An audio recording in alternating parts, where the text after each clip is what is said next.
കർണാടകയുടെ സാംസ്കാരിക പ്രൗഢിയും മതപരമായ വിശ്വാസങ്ങളും വിളിച്ചോതുന്ന ലോക പ്രസിദ്ധമായ ഉത്സവമാണ് മൈസൂർ ദസറ.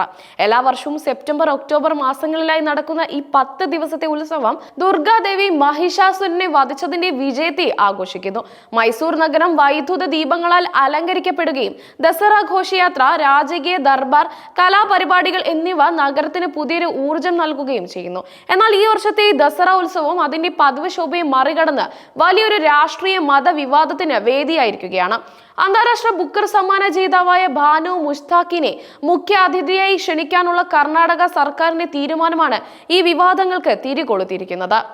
സെപ്റ്റംബർ 22-ന് ആരംഭിക്കുന്ന ഈ വർഷത്തെ ദസറ ഉദ്ഘാടനം ചെയ്യാനാണ് സർക്കാർ ബാനു മുഷ്താഖിനെ തിരഞ്ഞെടുത്തിരിക്കുന്നത്. മൈസൂരിലെ ചാമുണ്ടേശ്വരി ക്ഷേത്രത്തിൽ നടക്കുന്ന ഉദ്ഘാടന ചടങ്ങിൽ വിളക്ക് കത്തിച്ചും പൂക്കൾ അർപ്പിച്ചും ദസറയ്ക്ക് തുടക്കം കുറിക്കുന്നതാണ് ആചാരം. ഒരു അഹിന്ദു വ്യക്തിയെ ഈ ചടങ്ങിനായി തിരഞ്ഞെടുത്തത് ഹിന്ദു സംഘടനകളെയും BJP നേതാക്കളെയും ചൊടിപ്പിച്ചു.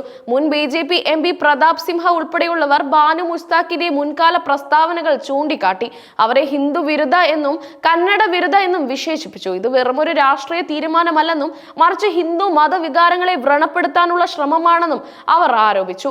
സംഭവം വിവാദമായതോടെ ഈ തീരുമാനത്തിനെതിരെ കർണാടക ഹൈക്കോടതിയിൽ നിരവധി പൊതു താൽപര്യ ഹർജികൾ സമർപ്പിക്കപ്പെട്ടു. പ്രതാപ് സിംഹ സമർപ്പിച്ച ഹർജിയും ഇതിൽ ഉൾപ്പെടുന്നു. എന്നാൽ സെപ്റ്റംബർ 15-ന് ഹൈക്കോടതി ഈ ഹർജികളെല്ലാം തള്ളിക്കളഞ്ഞു. മൈസൂർ ദസറ ഒരു സ്വകാര്യ മതപരമായ പരിപാടിയല്ല, മറിച്ച് സർക്കാരിന്റെ പൊതു പരിപാടിയാണെന്ന് കോടതി ചൂണ്ടിക്കാട്ടി. മറ്റൊരു മതത്തിൽപ്പെട്ട ഒരാൾ ഇത്തരം ചടങ്ങിൽ പങ്കെടുക്കുന്നത് ഭരണഘടനയെ ലംഘിക്കുന്നതോ മതവികാരങ്ങളെ വ്രണപ്പെടുത്തുന്നതോ അല്ലെന്നും ഹൈക്കോടതി വിധിന്യായത്തിൽ വ്യക്തമാക്കി.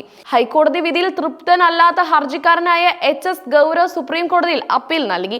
ചാമുണ്ടേശ്വരി ക്ഷേത്രത്തിലെ ആചാരങ്ങൾ ഭരണഘടനയുടെ ആർട്ടിക്കിൾ 25 പ്രകാരം സംരക്ഷിക്കപ്പെട്ടിട്ടുള്ള ആവശ്യ മതപരമായ ആചാരങ്ങളാണെന്ന് ഹർജിയിൽ വാദിച്ചു. അഹിന്ദുക്കൾക്ക് ഇത്തരം ചടങ്ങുകളിൽ പങ്കെടുക്കാൻ കഴിയില്ലെന്നും ഇത് ഹൈക്കോടതി പരിഗണിച്ചിട്ടില്ലെന്നും അപ്പീൽ ചൂണ്ടിക്കാട്ടി. ഉത്സവം ആരംഭിക്കാൻ ദിവസങ്ങൾ മാത്രം ബാക്കിയുള്ളതിനാൽ കേസ് അടിയന്തരമായി പരിഗണിക്കണമെന്ന് ഹർജിക്കാരൻ ആവശ്യപ്പെട്ടു.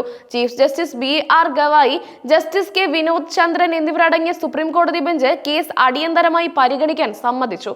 മൈസൂർ ദസറയുടെ ഉദ്ഘാടന ചടങ്ങ് കേവലം ഒരു ഔപചാരികതയല്ല. ഇത് ചാമുണ്ടേശ്വരി ദേവിയുടെ വിഗ്രഹത്തിൽ പുഷ്പവൃഷ്ടി നടത്തുന്നതും വേദമന്ത്രങ്ങൾ ചൊല്ലുന്നതും ഉൾപ്പെടെയുള്ള ആഗ്മി പാരമ്പര്യങ്ങളെ അടിസ്ഥാനമാക്കിയുള്ളതാണ്. നൂറ്റാണ്ടുകളായി മൈസൂർ രാജകുടുംബം ഈ ചടങ്ങുകൾക്ക് നേതൃത്വം നൽകി വരുന്നു. രാജകീയ പാരമ്പര്യങ്ങളുടെയും മതപരമായ വിശ്വാസങ്ങളുടെയും സംഗമ സ്ഥാനമാണ് ഈ ചടങ്ങ്. ഈ ആചാരങ്ങൾ ഹിന്ദു മതത്തിലെ ഒരു ആവശ്യ ഭാഗമാണെന്നും അതിനാൽ ഈ പാരമ്പര്യങ്ങൾ ലംഘിക്കുന്നത് മതവികാരങ്ങളെ വ്രണപ്പെടുത്തുന്നതാണെന്നും ഹർജിക്കാർ വാദിക്കുന്നു. ഹൈക്കോടതിയിലും സുപ്രീം കോടതിയിലും കർണാടക സർക്കാർ അവരുടെ തീരുമാനം ന്യായീകരിച്ചു.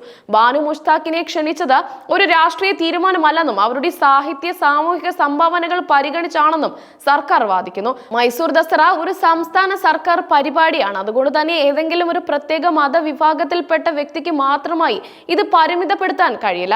മതനിരപേക്ഷതയും ഉൾക്കൊള്ളലും ഉയർത്തിപ്പിടിക്കുന്ന ഒരു സർക്കാർ എന്ന നിലയിൽ എല്ലാ വിഭാഗങ്ങളെയും ബഹുമാനിക്കേണ്ടത് ഞങ്ങളുടെ കടമയാണെന്നും സർക്കാർ ചൂണ്ടിക്കാട്ടി. ഒരു എഴുത്തുകാരിയും അഭിഭാഷകയും സാമൂഹിക പ്രവർത്തകയുമായ മുഷ്താഖിനെ നേരത്തെയും നിരവധി സർക്കാർ പരിപാടികളിൽ ക്ഷണിച്ചിട്ടുണ്ടെന്നും സർക്കാർ കൂട്ടിച്ചേർത്തു. മൈസൂർ ദസറയ്ക്ക് 4 നൂറ്റാണ്ടിലേറെ പഴക്കമുണ്ട്. വിജയനഗര സാമ്രാജ്യ കാലഘട്ടം മുതൽ ഈ ഉത്സവം ആഘോഷിച്ചു വരുന്നു. പിന്നീട് മൈസൂർ വോഡയാർ രാജാക്കന്മാർ ഇത് ഏറ്റെടുത്തിരുന്നു. രാജകീയ പ്രതാപവും മതപരമായ ചടങ്ങുകളും ഒത്തുചേരുന്ന ഒരു മഹോത്സവമാണിത്. എല്ലാ വർഷവും 10,000-കണക്കിന് ആളുകളാണ് ദസറ കാണാനായി മൈസൂരിലേക്ക് എത്തുന്നത്.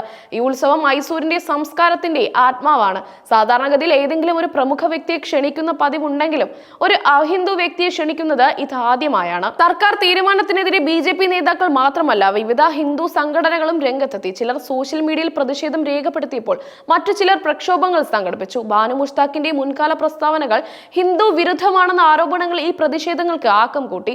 മുമ്പ് ബാനു നടത്തിയ പ്രസ്താവനകൾ ഉദ്ധരിച്ച് ഒരു ഹിന്ദു ക്ഷേത്രത്തിലെ ആചാരമായ ചടങ്ങിൽ ഒരു നാസ്തികയെ ക്ഷണിക്കുന്നത് വിശ്വാസികളെ അപമാനിക്കുന്നതിന് തുല്യമാണെന്ന് അവർ വാദിച്ചു. ഇത് കർണാടകയുടെ മതനിരപേക്ഷ സ്വഭാവത്തെ ചോദ്യം ചെയ്യുന്നില്ലെന്നും മറിച്ച് മതപരമായ ആചാരങ്ങളെ സംരക്ഷിക്കുകയാണ് തങ്ങളുടെ ലക്ഷ്യമെന്നും പ്രതിഷേധക്കാർ വ്യക്തമാക്കി.